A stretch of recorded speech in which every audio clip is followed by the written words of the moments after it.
Semuanya, selamat datang di podcast Love Yourself Indonesia yang berjudul Resolusi Tahun Baru itu seperti apa sih?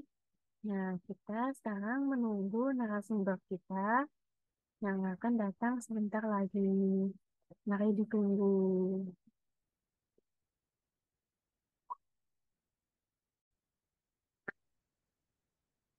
Halo, selamat datang. Halo, selamat sore. Sebelumnya saya perkenalkan diri terlebih dahulu. Saya Rania dari Love Yourself Indonesia. Kali ini kita akan mengadakan podcast tentang resolusi tahun baru itu seperti apa sih? Nah, mungkin Mbak Mei Rantika bisa memperkenalkan diri terlebih dahulu. Oke, Oke Rania, terima kasih ya sudah diundang dan perkenalkan aku Merantika Maharani, biasa dipanggil Mei, bisa panggil Mei aja. Dan jadi aku adalah psikolog yang saat ini berpraktik di Welas Asih Healing and Development Center gitu. Atau ada lagi perkenalan yang perlu aku lebih jauh lagi? Oh, udah cukup, Mbak Mei. Mbak Mei, gimana kabarnya hari ini? Alhamdulillah baik. Meskipun hari ini hujan seharian di kotaku, tapi alhamdulillah baik dan semoga sinyalnya kita mendukungnya. Tapi ini suaraku jelas nggak Rania? Jelas, jelas, jelas banget, Mbak. Oke, Rania gimana kabarnya? Kabarku juga lumayan baik dan iya juga hujan ya sampai beberapa siang gitu masih hujan.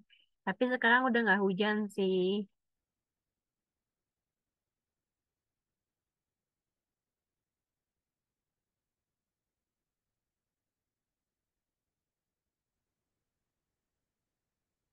Halo? Halo. Oh, Ini tadi terputus ya? Oh sebentar, kayaknya aku yang nggak stabil. Aku coba ganti provider dulu, takutnya sinyalku sebentar ya Rania ya. iya, iya, iya.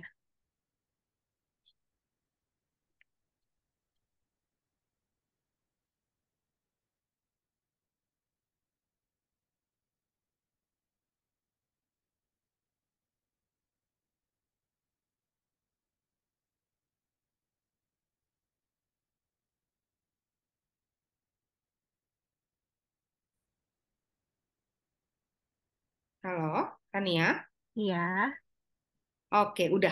Kayaknya insya Allah udah aman. oke. Kalau gitu, Ah, kalau begitu kita langsung mulai saja ya podcastnya. Untuk podcastnya, hari ini temanya tentang resolusi tahun baru nih. Nah, mungkin bisa dimulai dari menurut Kak Mei sendiri. Menurut Mbak Mei sendiri, resolusi tahun baru itu apa sih dan manfaatnya itu seperti apa? oke, Rania. Jadi sebenarnya resolusi tahun baru itu tuh apa sih? Jadi bisa dibilang resolusi itu adalah kayak janji atau mungkin tekad dari diri sendiri dan untuk diri kita sendiri untuk melakukan sesuatu yang lebih baik.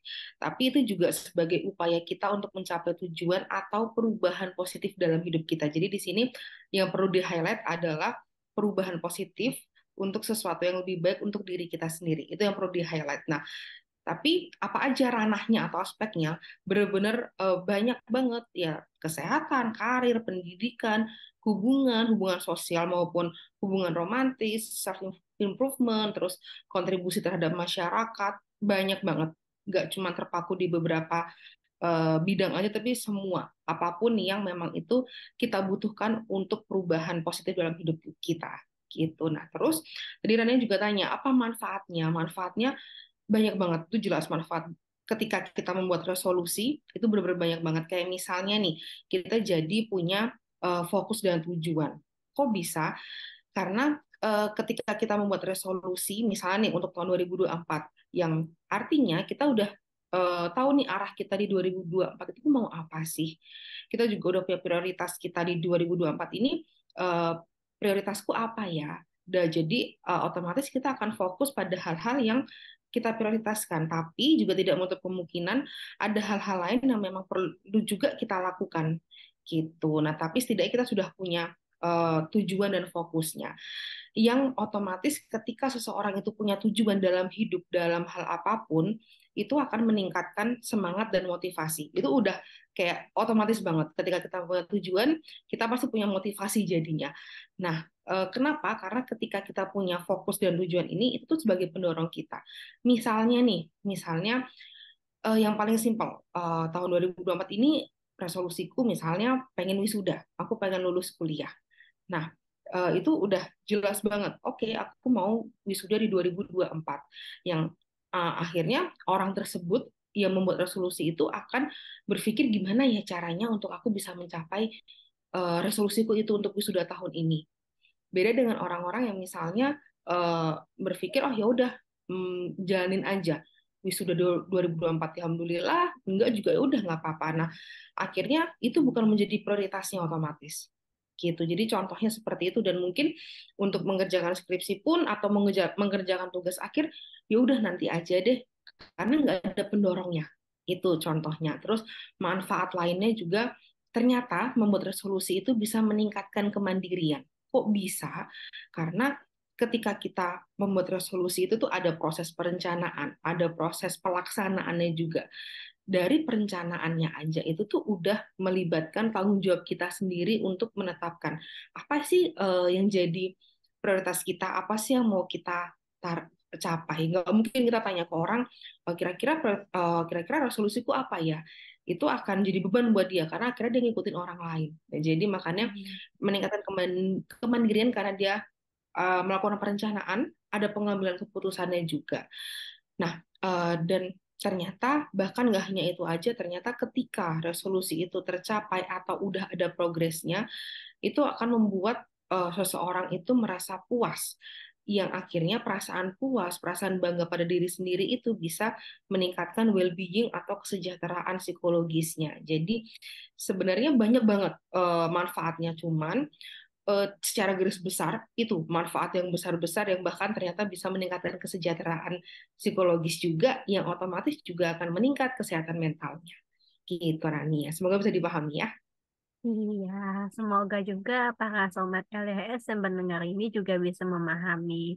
Nah, kira-kira menurut Mbak Mei, kenapa ya resolusi tahun baru itu seringkali gagal gitu? Oh iya, ya benar sih, banyak banget yang biasanya di akhir tahun atau malah awal tahun eh, membahas tentang kegagalan resolusinya di tahun sebelumnya itu. Bahkan aku pernah baca riset di tahun 2020, ya 2020, eh, sekitar hasilnya itu tuh menunjukkan sekitar 20, hanya 26% populasi masyarakat yang bisa mencapai resolusinya 100%. Nah, sekitar 48 persenan itu hanya sebagian aja tercapai. Sisanya itu bahkan tidak tercapai sama sekali, yang artinya lebih banyak yang nggak tercapai loh sebenarnya, dan atau sebagian nggak tercapai. Kenapa bisa gitu? Nah, ini memang banyak banget faktornya, tapi di sini yang akan kita bahas adalah faktor-faktor yang paling sering terjadi. Kenapa resolusi itu gagal? Kayak misalnya nih, ada perasaan tertekan untuk melakukannya. Jadi seorang itu tidak akan siap melakukan resolusi itu. Misalnya tadi kita pakai contoh yang tadi tentang wisuda 2024 misalnya gitu. Aku pengen wisuda di tahun 2024. Nah, coba dipikirkan lagi. Itu memang dari kamu sendiri sesuai dengan kemampuanmu untuk wisuda di tahun ini, atau jangan-jangan cuma tuntutan orang lain yang menekan kita untuk ayo cepetan lulus, kapan wisuda, yang akhirnya jadi beban sendiri. Ketika itu jadi beban, jadi tekanan, ya kita nggak akan siap melakukan itu karena bukan dari hati kita sendiri. Atau contoh lainnya, misalnya resolusinya adalah aku pengen turun berat badan di tahun ini 20 kilo, misalnya gitu. Nah, lihat lagi, itu tuntutan orang lain atau memang kamu mau untuk menurunkan berat badanmu untuk hidup sehat. Itu jadi perlu dilihat lagi tentang hal itu. Terus yang kedua ada unrealistic goals atau tujuan yang nggak realistis. Nah, ini nih, jadi nggak realistisnya tuh dari berbagai sisi. Ada dari ekspektasi kita, dari waktu, dari tingkat kesulitan. Kira-kira realistis nggak sih? Misalnya tadi Mak ya turun BB, kalau aku mau turun berat badan 10 kilo deh dalam sebulan atau dalam 2 minggu, realistis nggak sih dengan target itu? Atau misalnya aku pengen wisuda di bulan Maret 2024, padahal dia belum mulai skripsi. Jadi itu kira-kira realistis atau enggak? Gitu. Jadi perlu dilihat lagi kemampuan kita, dilihat lagi kerealistisannya atau kemudahan untuk mencapai itu. Terus juga faktor lainnya kayak misalnya eh, nggak punya motivasi yang kuat. Nah, nggak punya motivasi yang kuat ini sebenarnya juga berkaitan dengan adanya tekanan. Karena ketika kita ada tekanan, entah dari dalam diri atau dari luar, itu pasti akan akhirnya kita jadi nggak punya motivasi. Tapi ini juga berkaitan dengan semakin berkembangnya teknologi di masa saat ini, jadi sosmed akhirnya banyak banget, di mana sosmed itu biasanya atau ada nih yang menunjukkan kayak misalnya gambaran-gambaran yang tidak realistis, tapi membuat orang lain tuh jadi pengen niru.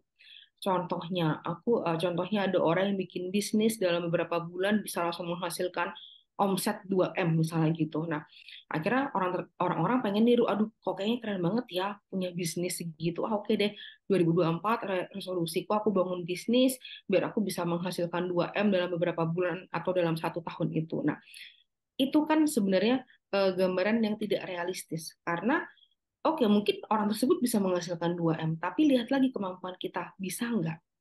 Itu. Jadi, akhirnya tanpa disadari, orang-orang membuat resolusi itu berasal dari meniru orang lain, bukan dari apa yang sebenarnya dia inginkan. Itu eh, adalah 3 faktor yang benar-benar kayak paling banyak terjadi kenapa sih resolusi itu tuh gagal. Gitu, Rania. Oh, begitu. Jadi memang yang datang dari diri sendiri itu sangat penting Nah, ya. Karena kalau benar. misalkan kita datang dari orang lain, nanti kita nggak tahu kalau kita tuh kemampuannya sama nggak sih dengan orang lain itu, ataupun ya bahkan Mm-mm. mungkin kita pun juga belum tentu memiliki kemampuan yang sama dengan orang lain tersebut. Iya, Gitu. betul banget, Rania, kayak gitu. Oke. Nah, sekarang pertanyaannya bagaimana cara kita agar tetap dapat menjalankan resolusi tahun baru kita biar kita tetap semangat tuh gimana caranya gitu. Oh iya, oke. Ini pertanyaan bagus nih. Jadi gimana sih cara biar kita tetap semangat meskipun misalnya di tengah-tengah nanti ada naik turun dan itu wajar banget. Naik turun semangat motivasi itu wajar banget dalam hal apapun. Nah, dan gimana caranya? Seperti yang tadi kita bahas juga Rania, barusan kita bahas, kita harus mengenali kemampuan kita. Artinya cara pertama adalah kita perlu kenal sama diri kita dulu. Tahu tujuan kita apa. Dengan mengenal diri kita itu, kita akhirnya bisa menyesuaikan dengan target yang akan kita buat. Dan kenal dengan diri itu kayak kenal dengan kemampuan kita, kenal dengan keinginan kita. Kayak misalnya, ya mungkin teman-temanku bisa wisuda dengan jangka waktu 6 bulan, tapi ternyata mereka memang hanya fokus di skripsi, sedangkan aku di sini harus sambil kerja, aku di sini harus sambil organisasi, yang nggak ada salahnya. Yang penting tahu prioritas kita apa juga. Nah, tapi kalau misalnya udah tahu pace-nya kita gimana, udah tahu kemampuan kita seberapa, itu akan lebih mudah buat kita menentukan resolusi itu. Itu yang pertama. Yang kedua, spesifik. Buat resolusi sespesifik mungkin. Jadi, balik lagi ke contoh tadi, resolusinya adalah wisuda di tahun 2024. Nah, jangan cuma sekedar, oh aku harus bisa wisuda 2024, tapi coba dibuat langkah-langkah kecilnya atau tujuan kecilnya itu tuh apa sih untuk bisa mencapai eh, resolusi itu. Misalnya nih, oh untuk bisa wisuda, aku harus selesai skripsiku. Untuk bisa selesai skripsi, aku harus selesai dulu nih bab 1, mungkin bab 1 di bulan Maret, bab 2 di bulan Mei, dan seterusnya. Jadi, penting banget untuk dibikin spesifik. Nggak cuma sekedar aku mau wisuda tahun ini. Nah, itu akan membebani kita karena rasanya itu hal besar banget. Wisuda itu adalah hal besar yang rasanya kayak masih jauh banget. Akhirnya kita jadi nggak termotivasi. Gitu. Dan akan lebih baik juga kalau kita punya timeline. Kayak tadi, bab satu bulan Maret, bab 2 mungkin bulan Mei dan seterusnya. Nah, jadi kita punya timeline sesuai dengan kemampuan kita lagi. Itu yang kedua. Terus yang ketiga adalah fokus pada 1 sampai 2 resolusi saja dalam satu waktu. Karena jangan sampai ini, oh oke, udah tanggal 1 Januari, artinya aku udah harus mulai semua resolusi. Resolusi ada 10, dimulai 10-10-nya di waktu yang sama.